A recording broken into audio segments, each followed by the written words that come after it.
Nasabi ko na ba sa iyo noon na mahal kita? Nanginginig ang mga kamay ko at ilapit ko ang dalawang kamay ko sa mukha niya. Can I kiss you? Tanong ko. He nodded. Unti-unti ko nilapit ang mukha ko sa noo niya. His smile, his hugs and kisses. I miss it all. I kissed the tip of his nose. His scent is my favorite smell of all. I pressed my lips to his lips. All of him, I missed him. Puno ng pag-iingat ang ganti niya ang halik. Hawak niya ang bato ko habang nakapulupot na mga kamay ko sa liig niya.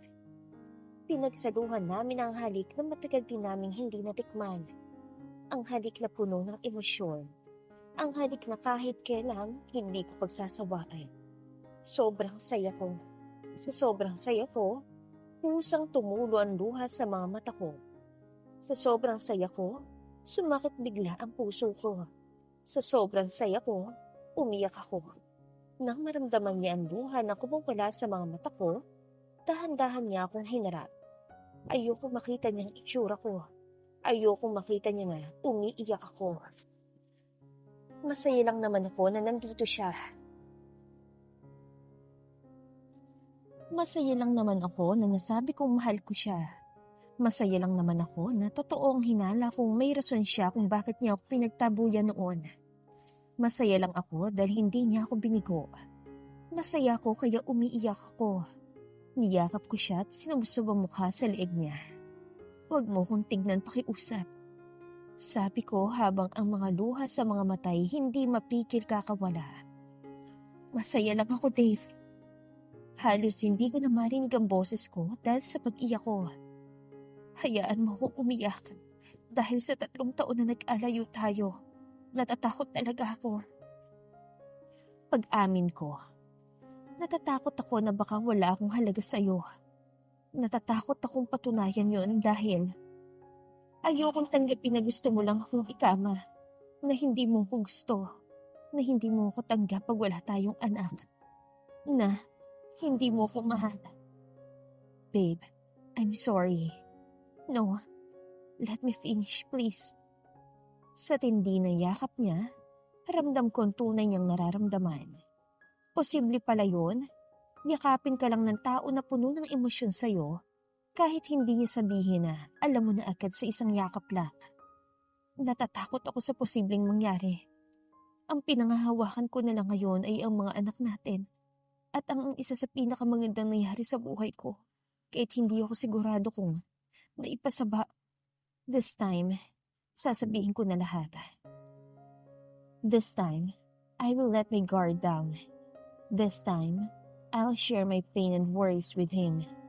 The man that I want to spend the remaining years that I have.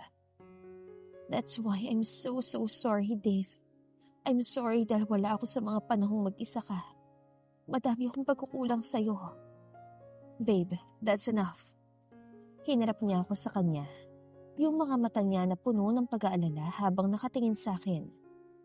Do not be guilty to things that I have done in order to save my family, babe. I am your lover. I am the father of our children. I am the only sibling of my sister and I am a son. All of you are my responsibility and that is my job to protect you. To give you the security. Do not be sorry. Dahil masaya ako na makita na lahat ng ginawa ko ay tama. Oh God, thank you for letting me to meet him in Canada. Kung hindi dahil sa pangyayaring yun, hindi ko matatawag ang sarili ko na swerteng tao sa buong mundo. Before, all I wanted is for you to fall for me. Na sana matignan mo ako sa mga mata na puno ng pagmamahal, and if that happens, I'll make you laugh every day. I never thought na iiyak ka. Is that painful, babe? Masakit ba't na mahalin ako? Mas lalo akong naiiyak sa sinabi niya. No, I am just happy. Sabi ko habang nakatingin pa rin sa kanya. Then, why are you crying? Because I'm relieved. Are those tears meant for the 3 years na magkahiwalay tayo? I nodded. Stop crying, I'm here. I will always here. Sabi niya. Somehow, it gives me the assurance not to worry everything. Niyakap niya lang ako pabalik and we stayed like that for an hour. Tahimik ngunit ramdam namin ang presensya ng isa't isa. He is my safe haven. Can I sleep here? Puno ng pagsusumamo ang mga mata niya habang nakatingin sa akin nang kumalas ako sa yakap. I look at my bed. Maluwag naman and kasya kami ang apat. And I'm sure Vius wouldn't mind if dito ko papatulugin si Dave, so tumango ako. Do you have some spare clothes? Tanong nito. Yeah, I'll get you one. Sabi ko. Nasa guest room, may spare clothes doon both genders. After magbisi Dave galing banyo, agad siyang dumiretso sa kama. Katabi ko habang nasa gitna ang dalawa naming anak. Siya naman ay nasa gilid ko. I'm dreaming about this, Anya. He just kissed my forehead at agad na pumunta sa kabilang gilid. He's happy habang pinagmamasdan ng anak niyang babae. She's really beautiful. Anya sa akin habang nakatingin pa rin kay Stephanie. I'm jealous. Habang lumalaki siya, mas nagiging kamukha mo. Parang wala akong ambag sa dalawa nating anak. Tumawa siya sa sinabi ko. You just can't resist my genes, babe. That's why. Anya habang kinukuha ang kamay ng bata. Her hands are so small. Tahimik lang ako nagmamasid sa kanya habang pinagmamasdan ng anak. I can feel it again. May bago na namang mangi-spoil sa anak kong ito. I want to give her everything. Anya, kakasabi ko lang. Anong gusto niya? Aside from dolls, may gusto pa ba siya, babe? Ano yung mga ayaw niya? When is her birthday? Sunod-sunod ang mga tanong niya. He is so overwhelmed na lahat ng kahit ako ay nararamdaman ko. Why not try to ask her likes tomorrow? Tanong ko nang nakangiti. Narealize niya siguro ang mga natanong niya kaya nakamot niya ang ulo niya. Can I often visit here? Tanong niya. Yes, of course. Sino ba naman ako para hadlangan siya na makita ang mga anak niya? He is so happy in it at alam kong masaya ang mga anak ko na makita ang ama nila. And I have to admit, kampante ako na nandito siya. Kinakabahan ako sa maaaring gawin ni Leah. Kinabukasan ay maaga akong nagising. Kailangan kong i-review lahat ng data sa RLC na pinadala sa akin ng secretary ko kagabi.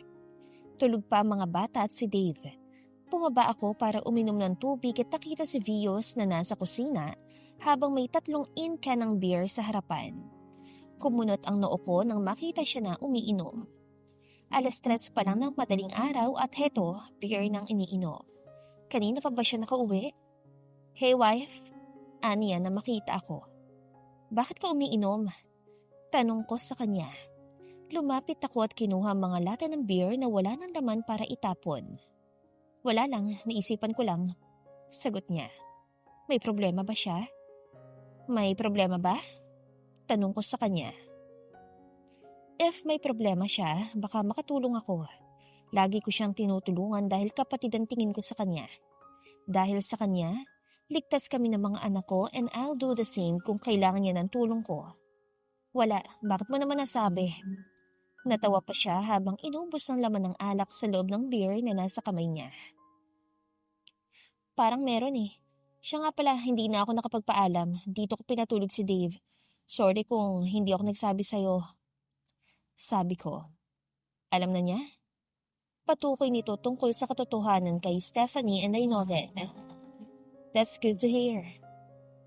Anya at gumiti. Ang weird lang kasi ramdam ko na he's not in his usual traits. Are you happy? Tanong niya. Nang tignan niya ako sa mukha, nakita kong kontento dito. Para siyang nakahinga na maluwag. Huwag mo nang sagutin, alam ko nang sagot. Anya at bahagyang natawa. Matulog ka muna. Sabi ko dito. Mukhang hindi pa siya natutulog eh. No, aalis ako. May pupuntahan lang ako sandali. Pupuntahan? Saan naman yun? Madaling araw pa. Hindi ka ba pwedeng mamaya umalis? Tanong ko sa kanya. Don't worry, I'm fine. Anya bago nagpaalam. I don't know but kinabahan ako bigla. Hindi ko alam kung bakit pero basta nilang kumabog ang puso ko. I hope he'll be okay. Inabala ko ang sarili ko sa pag-review ng lahat, hanggang sa unti-unti nang nagising ang mga katulong sa bahay. Ilang kape na rin ang nainom ko. Good thing dahil patapos na rin ako. Ma, may gusto ba kayong palutuin sa amin ngayon? Tinignan ko muna ang oras sa wall clock to check if makakapagluto pa ba ako. It's okay, Manang. Ako na po ang magluluto, sabi ko. Agad kong iniligpit ang mga gamit ko at pinalagay kay Manang sa loob ng opisina ko dito sa bahay. It feels nice na ganito yung ginagawa ko every morning para paglutuan ng pamilya ko. Tulungan ko na po kayo, ma'am. Salamat, Jessica. Nagluto lang ako ng egg, ham, fried rice, and chicken soup for this morning. I'm sure by now gising na ang tatlo sa kwarto. Manang, pakiready na lang po itong soup. Pupuntahan ko lang yung mga anak ko sa kwarto. Sige po, ma'am. Salamat. Hinubad ko ang apron at agad na tinahak ang daanan papunta sa kwarto ko. 7:00 na ng umaga, so probably by now gising na sila. Nang buksan kong pintuan ay umalingaw-ngaw ang tawa ni Stephanie na binunto na naman ang tawa ni Ino at Dave. Nang silipin ko sila ay halos himatayin ako sa gulo ng kwarto ko. Yung mga unan at kumot ay nasa sahig na kalatag. Yung mga makeup ko ay nasa kama at yung ibang gamit ko ay nakalabas. Nang mapansin nila ang presensya ko ay sabay silang tumahimik at sabay na tumayo sa gilid. Pakiramdam ko, umakyat sa ulo ko ang lahat ng dugo ko sa katawan. Tinignan ko sila isa-isa. Nakayuko ang mga ulo nila. Halatang mga guilty. Pumikit ako at huminga ng malalim. Anong ginawa niyo? Sabi ko sa mababang boses at alam kong alam na nila naggalit na ako ngayon. Anong ginawa niyo? Ulit ko nang hindi sila sumagot. Walang sasagot? Tanong ko sa pinakamababang boses. Humawak na si Stephanie sa kamay ng ama niya habang si Ino naman ay nakahawak sa t-shirt ng ama at bahagya pang nakatago. So, walang sasagot? Sabi ko. Pinuksan kong pintuan at tinawag si Manang. Manang? Maya-maya pa'y dumating ito at gaya ng reaksyon ko ay nagulat din siya nang makita ang loob ng kwarto ko. Nagmistula itong bodega sa kalat. Kunin yung niluto ko sa mesa at palitan niyo lahat ng ampalaya. Mama? Ma? Babe? Sabay na angal ng tatlo kaya tinignan ko sila at tinaasan ang kilay. Sabay din silang tumiklop. Masusunod po, ma'am. Sabi nito at nagmamadaling bumaba. May angal kayo? Tanong ko. Wala po, mama. No, babe. Luging-lugi na sagot ni Ino at Dave habang ang anak kong babae ay nakapusangot na nakatingin sa ibaba. Ayaw nila sa ampalaya. Kanino ba't sila magmamana? Of course, sa ama nila. May problema ba tayo, princess? Tanong ko sa kanya. Dahan-dahan siyang tumingin sa akin at tumingin sa ama saka ulit sa akin. I need to speak up with my rights, mama. Aniya at binitawan ng kamay ng ama saka naglakad papalapit sa akin. Nasa gitna siya namin ng kuya at papa niya. Aaminin ko nagulat ako sa sinabi. Gusto kong matawa nang sabihin niya yun kanina. For her age, she sounded like a lawyer. What is your rights that you're talking about, lady? Panghahamon ko sa kanya. First of all, Mama, it's not right to push something that the child don't want to do. Teka, ano daw? If she doesn't like this, then the adult should respect that. As the law mentioned, she didn't continue nang tinakpan ni Ino ang bibig niya at binulungan. Kumunot ang noo ko sa pinag-usapan ng dalawa. But kuya, I don't understand na pinahuhutan. It's pinanghuhugutan. Oo nga, pinahuhutan. Kagat-kagat ko na ang labi ko mapigilan nang namatawa sa kanila. Nang tignan ko si Dave ay naaaliw siya sa mga anak niya na nagsasagutan sa gitna. If you have nothing to say, let's eat. Sabi ko at naunang tumalikod sa kanila. I can't help but to smile. I won't mind kung ganito lagi ang mangyayari araw-araw. That's enough. Let's go. Sundan na natin si Mama. She's the boss, right? Rinig kong sabi ni Dave sa mga bata. Habang kumakain kami ay hindi talaga maipinta ang mukha nilang tatlo sa ampalaya. They really hate it. Ang sarap kaya nito. After niyong kumain, lilinisin yung kwarto ko. Sabi ko sa kanila na mas lalo pang ikinasimangot ang mga mukha nila. Nakikita ko ang mga maids sa unahan na natatawa habang nakatingin sa dalawa kong anak at kay Dave. I can't blame them para kasi silang kinokontral ng sabay dahil sabay talaga bawat simangot at kunot ng noo nila. Given na magkahawig ang tatlo kaya mas lalo silang natatawa. So masarap? Tanong ko pagkatapos namin kumain lahat. Niwi lang ang sinagot ni Dave at Ino. Nang mapadako na naman ang tingin ko sa anak kong babae, ay alam ko nang may sasabihin na naman ito. I'm not gonna lie, Mama. So no, hindi siya masarap and that's my opinion. Siya talagang matabil ang dila. Hindi ko din alam saan siya nagmana. Saan mo ba nakukuha ang sinasabi mo, anak? Tanong ko dito. I didn't teach her that. To Lolo Felix, of course, Mama. Every time he speaks, I always memorize it.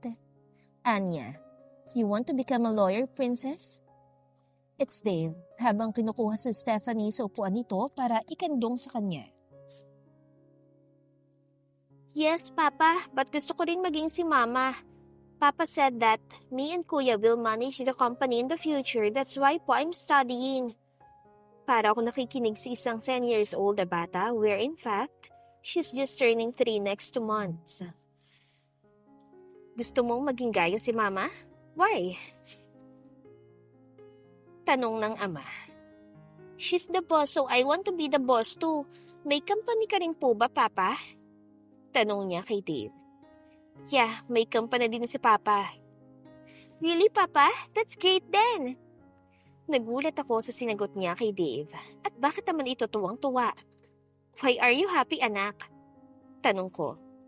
She's thinking, Mama, kung ano ang mamamanage niya, ako ang magmamanage ng company.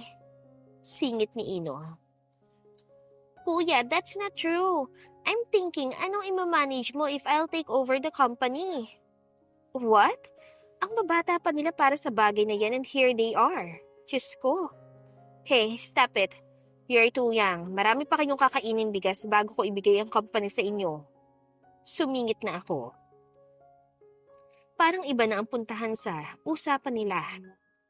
Sige na, go to your nanny Stephanie. Maligo ka na and ikaw din, Kuya. Yes, Mama. Sabay na sagot nila saka nagmarcha pa sa kusina. Diyos ko, sasakit talagang ulo ko sa mga batang iyon. Nang tumingin ako kay Dave, ay nakatingin siya sa akin na may ngiti sa labi. Bakit? Natatawang tanong ko sa kanya. You're so stressed na nakalimutan mong inutusan mo sila na maglinis sa kwarto mo. Natatawang sabi niya at ngayon ko lang din naalala na inutusan ko nga pala sila. Napa-facepalm ako nang wala sa oras. Kaya pala agad na sumunod ang dalawa dahil doon, matatalino talaga. Samahan mo muna ako sa garden, sabi ko sa kanya. May balak din kasi akong itanong. I'm dying to ask this ever since. I'm hoping na sana totoo. He was giving me hints nang magkita kami after 3 years, but I need to make sure. Gusto kong makita. Sure babe, Anya at sinalubong ako. Agad niya akong inakbayan kaya napatingin ako sa kanya. Let me, this is one of my dream ever since I met you. Anya, to hold me? Tanong ko. To stick with you forever. Narinig ko ang bungis-ngisa ng mga kasambahay na nakarinig sa sinabi niya. Kung kinilig sila, how much more ako?